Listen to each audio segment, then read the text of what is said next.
Kila mtu ana majukumu, ama vipi? I'd like to speak to those of us who serve in the ministry of worship through music, musicians and singers. Kila mtu ana majukumu, wajua? And in today's world, majukumu yamekuwa mengi, yanatuondoa katika uwepo wa Mungu. This morning I was praying for you and I was praying for myself. And the Lord said to me, I am the one who gave you the responsibilities that you have, your job, your wife, your family. So don't let the responsibilities take you away from me.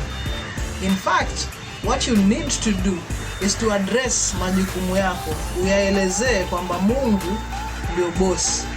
Kwa hiyo ni lazima nichukue muda mbali na majukumu yangu kumtafuta Mungu, kutafuta uso wake, kutafuta kusoma neno lake, kumsikiza yeye.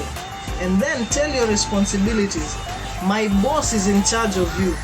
Mungu ndo boss, atakushughulikia. Bora mimi nimshughulikie yeye. Ni hayo tu.